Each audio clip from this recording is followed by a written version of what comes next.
This is a continuation from my previous video on how to configure your ads manager column. So previously I talked about how you can create a lead generation performance column, and some of you might be thinking, okay, that might not be so applicable to my business because I could be running in e-commerce or I'm selling my own products, so I should be tracking based on purchases rather than lead generation, and that's totally fine.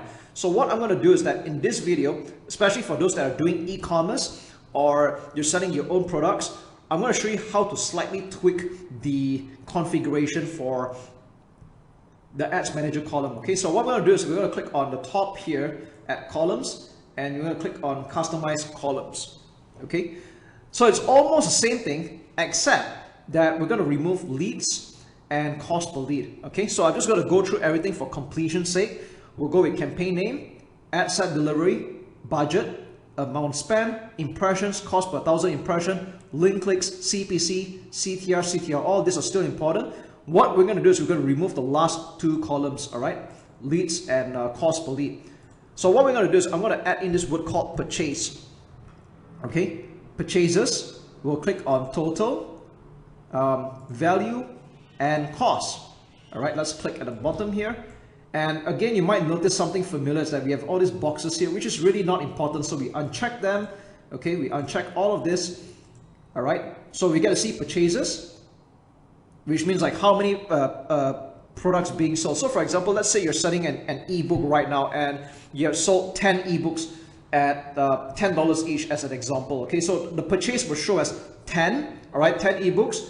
Conversion value will be 10 times 10, it will be $100. Okay, and if you're wondering how do we decide what's the value of the conversions, all that, I'll cover that in Facebook pixel creation. All right, and the next thing is cost per purchase. So let's just say, for example, we spent $100 and we have gotten 10 purchases, so the cost per purchase will be $10. So it's more like a break even going on right now. Okay, so I'm just giving you a simple illustration, and that would lead to one more metric to include, which is purchase return on ad spend, or ROAS. So some marketers, funnily, they call it ROAS, okay, or ROAS. So if I say the word ROAS, this is exactly what I mean, okay? Return on ad spend, or in simpler terms for some people, it's return on investment. So again, if you had spent $100 and you made $100 back, you would have gotten a 1 ROAS. That means it's 1.0, all right? Now, let's just say that the books are $20, okay?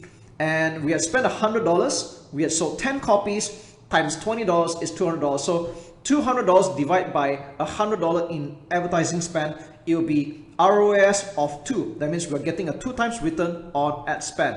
Okay, so that's exactly how purchase works. So what you can do right now is we can click on save as preset, and let's just call it purchase. All right, so that's exactly what this is right now. Now, you might be running an e-commerce store and you would have probably a few more metrics that you want to look at. So let's go to customize columns again, and we're going to add a few things such as add to cart. So you can see that there's add to cart over here, total.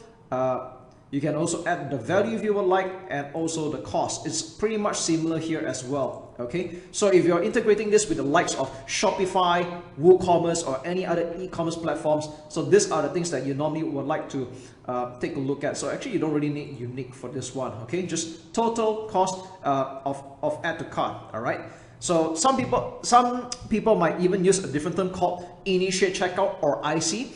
Checkouts initiated could be another term that you're using as well, but this depends on the platform that you are using. Okay, so with that said, you can put add to cart here and click on save as preset, and I'm just going to call it e-commerce.